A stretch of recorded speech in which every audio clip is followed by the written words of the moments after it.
반갑습니다. 이제 또 공부할 시간이 됐습니다.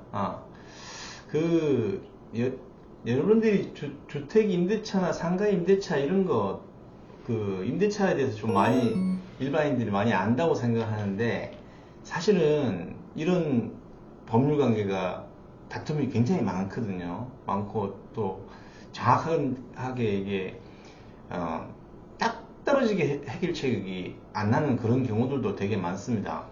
근데 지금 제가 소개시켜 드리려고 하는 거는, 사례는 대법원 2023-257600 사건인데, A가 B한테 보증금 5천만 원에 좀 각색을 했습니다. 제가 월세는 400만 원, 임대차 기간은 1년으로 해가지고 상가를 B한테 임대를 해줘요. 그러다가 A가 이제 더 이상 임대차 놓기 싫어 이렇게 된 거죠.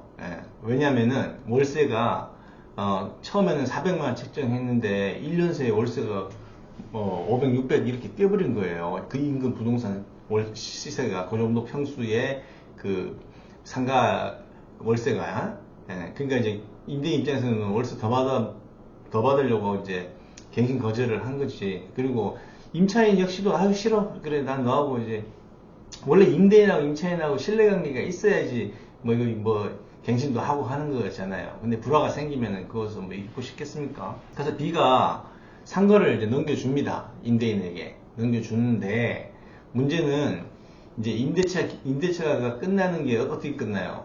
기간이 다 끝나면 끝나죠. 또 기간이 안 끝나도 당사자 사이에서 합의로 끝낼 수도 있고 해지를 할 수도 있습니다. 그럼 임대차가 끝나요. 임대차가 맨날 이제 6월달에 끝났는데 보증금을 지금 A가 임대인이 안 주고 있는데 11월 정도까지 B가 이 상가에서 계속 점유하면서 사용을 했어요. 그럼 어떻게 되나요? 7, 8, 9, 10, 11일 5개월 정도는 지금 뭔가 법적 정리를 해야 될 거 아니에요. 썼으니까. 그래서 보통은 이제 임대차가 해소가 됐을 때, 기간 만료든 합의 해제든 아니면 당사자 사이에서 합의로 해소를 하든 간에 부동산 인도하고 원상회복, 그리고 임대차 보증금 반환까지는 동시이행 관계, 서로 같이 동시에 해야 되는 거예요. 근데 임대차가 끝났음에도 불구하고 임차인이 계속해서 상가나 주택을 쓴다 그러면은 월세 상당히 부당이득이 발생을 한다. 임차인이 월세를 지급해야 된다. 월세 상당의 부당이득을 임대인에게 지급해야 된다. 이게 그냥 기존의 법리거든요. 근데 문제는 뭐냐면은 이 임대인이 부동산 인도 청구 소송을 하면서 기존의 월세는 400인데 그 기간에 지금 다툼이 있던 기간에 월세가 500, 600으로 뛴 거예요. 그러니까 임대인은 주장을 하기를 시세대로 쳐줘야 된다. 부당이득을 임대차 계약 끝나고 보증금 반환 받을 때까지 그 기간 동안에 임차인이 사용 수익한 부분, 그 부분은 시세에 따른 월 차임 상당의 부당이득을 인정해줘라. 이 임대인 주장. 임차인은 뭔 소리냐. 기존 월세대로 주면 되지. 이렇게 된 거예요. 1심, 2심은 임대인 손을 들어줬습니다. 시세에 따른 부당이득으로 해야 된다. 이렇게. 근데 대법원은 뭐라 그러냐면, 상가의 건물 임대차 보호법 제9조 2항에 보면 임대차가 종료한 경우 임차인이 보증금을 돌려받을 때까지는 임대차 관계는 존속하는 것으로 본다. 이렇게 돼 있거든요. 그러니까 어떻게 되는 거야? 이게 지금 보증금 받을 때까지는 기존의 임대차 계약 관계가 유지되는 것으로 본다 이거죠. 이거는 조문도 그렇게 돼 있고, 그리고 보증금 반환 받을 때까지는 임차인이 목적물을 점유하고 그리고 이걸 인도할 때까지 임대차 보증금을 보호해주고 지켜주는 데 있어서 실질적으로 실질적으로 보장하기 위한 조문이다. 이 조문이. 그렇고 상가 임대차 건물 적용되는 거는 환산보증금 계산해서 해야 돼. 다 적용되는 거 아닌데 비싼 상가는 적용 안 돼요.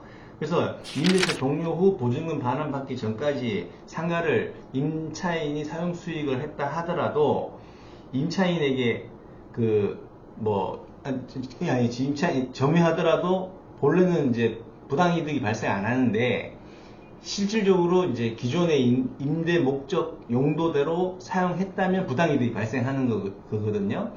근데 그때는 대법원은 뭐라 그러냐면 기존의 임대차가 존속하는 걸 본다는 조항이 있으니까 기존 월세, 약정 월세 400만 원을 지급하는 것으로 해야 되고 시세에 따라서 상승된 월세를 부당이득으로 봐서는 안 된다라고 판시를 했습니다. 이게 중요한 거냐 아니냐 따지려고 왜 이런 걸 하시겠지만은 이게 중요해요. 왜냐하면 임대차 끝나고 목적물을 인도하기 전까지 그리고 보증금 반환받기 전까지는 법률관계가 끝난 게 아니기 때문에 만약에 그냥 단순하게 점유만 알고 있다 그러면은 이제 부당이득이 발생 안 할 수도 있지만 계속해서 살고 거주하고 영업하고 했다면 당연히 월세 상당의 부당이득은 발생하는 것이에요. 기존 판례예요. 근데 문제는 이렇게 시세 변동이 차임의 시세 변동이나 보증금 시세 변동이나 이런 게 있었을 경우에 뭘로 볼 것이냐 그러면 기존의 계약 관계에서의 월세 상당을 부당이득을 볼 것이냐 아니면 시세에 따라서 상승된 월 차임을 부당이득을 볼 것이냐 이거 쟁점인데 대법원이 딱 못을 박아버렸습니다. 기존 계약이 존속하는 것으로 본다는 조항이 있으니 이 임대차 보증금을 실질적으로 보장하기 위한 것이므로 약정된